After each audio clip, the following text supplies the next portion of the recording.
नहमदुहु व नुसल्ली व नुसल्लिम अला रसूलिहिल करीम अम्मा बाद फ़अऊज़ु बिल्लाहि मिनश शैतानिर रजीम बिस्मिल्लाहिर रहमानिर रहीम।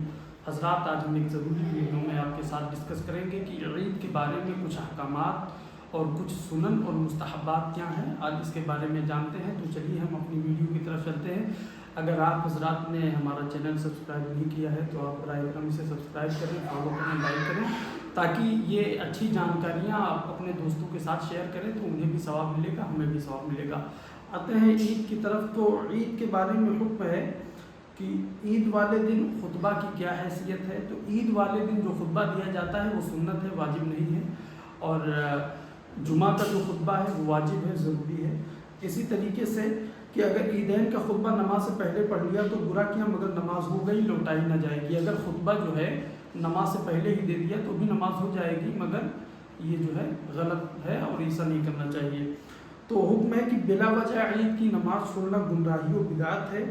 और ईद के दिन कुछ बातें मुस्ताहब हैं, जैसे हिजामत बनवाना, नाखून कटवाना, गुस्ल करना, नए कपड़े पहनना, खुशबू लगाना और सुबह की नमाज अपने मोहल्ला की मस्जिद में पढ़ना, ईदगाह में जल्द चला जाना और नमाज से पहले सदक़े फ़ित्र अदा करना। यानी हुज़ूर नबी करीम सल्लल्लाहु अलैहि वसल्लम ने इसके बारे में इरशाद फरमाया है कि जो शख्स ईद की नमाज से पहले सदक़े फ़ित्र अदा करता है तो वो सदक़े फ़ित्र उसके लिए बहुत सारे अजर व सवाब का बायस भी बनता है और मकबूल व मरगूब भी होता है। अगर ईद के बाद अगर सदक़ा अदा करते हैं वो अदा ज़रूर हो जाएगा, मगर उसकी मकबूलियत और महबूबियत उस कदर न बाकी रहेगी जिस कदर को ईद की नमाज से पहले अदा करने में थी।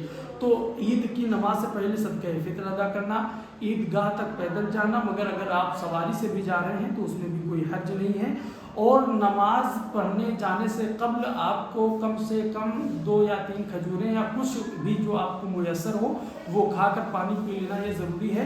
अगर ना खाया तो भी बुराई नहीं है, मगर अगर इशा तक ना खाया तो फिर गुनाहगार होगा, ये मसला है। और ईद वाले दिन खुशी जाहिर करना, एक दूसरे को मुबारकबाद देना, कसरत के साथ सदका देना और ईदगाह को इत्मीनान और वक़ार के साथ निगाह को नीचे किए हुए जाना, आपस में मुबारकबाद देना, ये तमाम बातें। और ईदगाह तक जाने के लिए तकबीर तशरीक पढ़ते रहना और तकबीर तशरीक बुलंद आवाज़ से नहीं, और जिस रास्ते से जाना उससे ना आकर दूसरे रास्ते से आना, ये सब मुस्तहब बातें हैं, ये ईद के लिए ज़रूरी हैं। बातें हम मसले की तरफ जो है कि जैसे होता ये है कि ईद की नमाज का एक वक्त मुकर्रर कर लिया जाता है और कुछ हजरात वक्त पे पहुँचते हैं और कुछ हजरात वक्त पे नहीं पहुँच पाते। तो नतीजतन ये होता है कि कुछ लोगों को नमाज़ें तो मिल जाती हैं, मगर कुछ हजरात ऐसे होते हैं जिनकी नमाज़ें छूट जाती हैं। तो उसके बारे में फ़ुक़हा ने मसला लिखा है कि पहली रकात में इमाम के तकबीर कहने के बाद कोई शामिल हुआ तो उसी वक्त 3 तकबीरें कह ले, अगरचे इमाम ने क़िरात शुरू कर दी हो।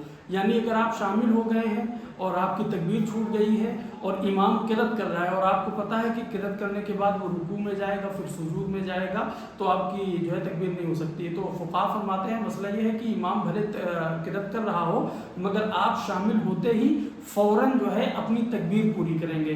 फिर तकबीर पूरी करने के बाद वो तमाम इमाम के साथ वैसे ही शामिल हो जाएंगे। मसला है कि इमाम को रुकू में पाया तो पहले खड़े होकर तकबीर तहरीमा कहे, फिर देखे कि अगर ईद की तकबीरें कहकर इमाम को रुकू में पा लेगा तो ईद की तकबीरें भी कहे, तब रुकू में शामिल हो। और अगर ये समझे कि ईद की तकबीरें कहकर इमाम को रुकू में पा लेगा तो ईद की तकबीरें कहें, तब रुकू में शामिल हो। अगर ये समझे कि ईद की तकबीरें कहते कहते इमाम रुकू से सर उठा लेगा तो अल्लाह अकबर कहकर रुकू में शरीक हो जाए और रुकू में बिला हाथ उठाए ईद की तकबीरें कहे। फिर उसने रुकू में तकबीरें पूरी ना की थी कि इमाम ने सर उठा लिया तो इमाम के साथ सर उठाए, बाकी तकबीरें छोड़ दे क्योंकि ये तकबीरें साकित हो गई हैं। तो इसी तरह दूसरी रकात में अगर शामिल हो तो पहली रकात की तकबीरें उस वक्त कहे जब अपनी छूटी हुई रकात पूरा करने के लिए खड़ा हो, समझे। अगर आपने एक रकात पाई और एक रकात आपकी छूट गई तो जाहिर सी बात है कि एक ही रकात में तो सलाम फिर नहीं देंगे आप खड़े होंगे। फिर जब आप खड़े होंगे तो आपकी वो पहली रकात वाली जो तकबीर छूट गई थी आप पहले उसे मुकम्मल करेंगे, उसके बाद फिर अपनी नमाज उसी तरीके से मुकम्मल करेंगे जैसे कि नमाज पढ़ने का तरीका बताया गया है। तो पहली तकबीरें उस वक्त कहेगा जब अपनी छूटी हुई रकात पूरी करेगा कि इमाम के रुकू से उठने के बाद, यानी इमाम के रुकू से उठने के बाद शामिल हुआ तो अब तकबीरें ना कहे बल्कि अपनी छूटी हुई पढ़े उस वक्त कहे। آخر رکعت میں سلام پھیرنے سے پہلے شریک ہوا تو اپنی دونوں رکعتیں تکبیروں کے ساتھ پوری کرے. یہ مسئلہ ہے تو لہٰذا اس کا خیال رکھیں. اور مسئلہ یہ بھی ہے کہ ہمارے ہاں جو حضرات ہیں جب وہ شامل ہوتے ہیں تو صحیح سے ان کو طریقہ بھی نہیں پتہ ہوتا، تو ہم نے اس پہ بھی ایک ویڈیو نماز کی نیت پر اور اس کے طریقے پر ایک مختصر سا ویڈیو اپلوڈ کر دیا ہے. آپ حضرات جا کر اسے واچ کر سکتے ہیں. جب تک ہمیں دیجیے اجازت. اللہ حافظ.